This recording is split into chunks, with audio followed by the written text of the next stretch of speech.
it's Danielle from Wendell Woodworks, and today I want to take a deeper dive into beveling on your scroll saw and how by simply turning that angle knob on your scroll saw, you can really elevate your scroll saw work and create some depth and dimension.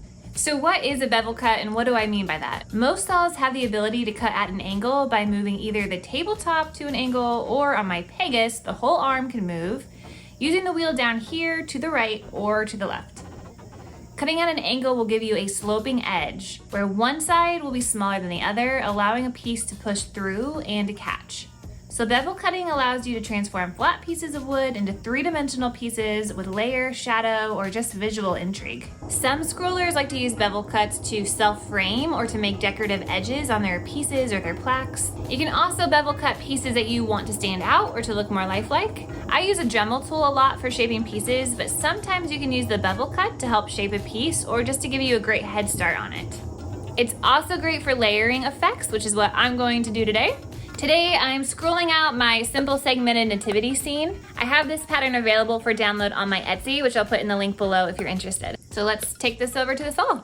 So I've got my template glued down on a reclaimed piece of old pine wood from a crate. It's really thick and dense, so I'm gonna use a number 7 modified geometry blade. And before I get to the beveling, I'm gonna go do all the straight cuts first, which is the outside here, the trees, the donkey, the sheep, and the inside cut of this star, which I've already drilled the pilot hole for.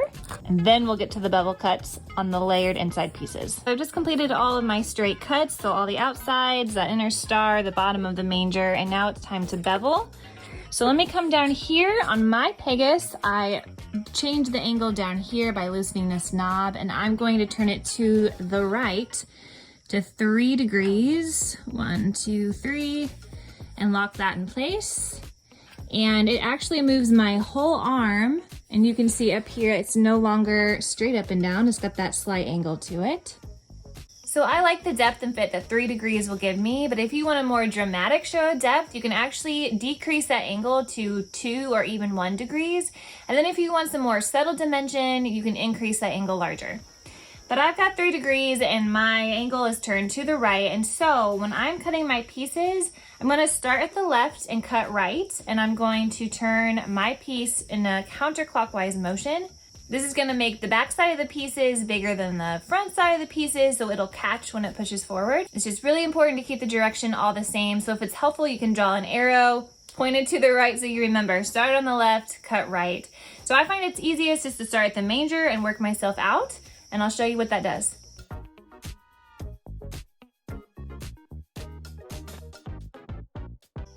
I just finished this cut, and now this should push forward and it catches right here on the back.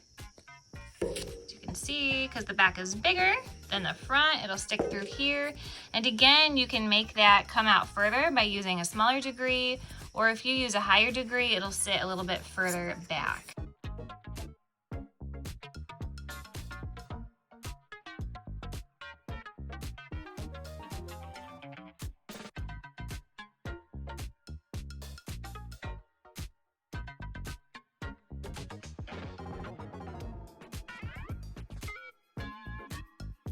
All right, here's all my pieces cut, and you can see how they push out here. Of course, you can still push them through and take them apart, but they can pop out for a really nice layered effect once it's all finished. So I'll get this sanded and put a good finish on it. I just want to show you really fast why direction matters so much.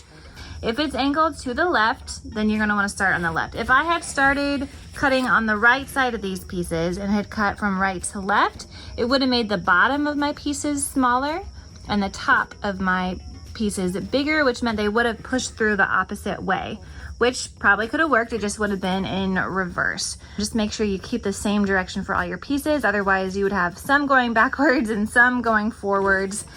So take that leap and just turn that bevel knob. Try some different angles and elevate your scroll saw game. If you want some more scroll saw tips, you can check out this video and subscribe to my channel for some more tutorials. Thanks for watching and happy scrolling.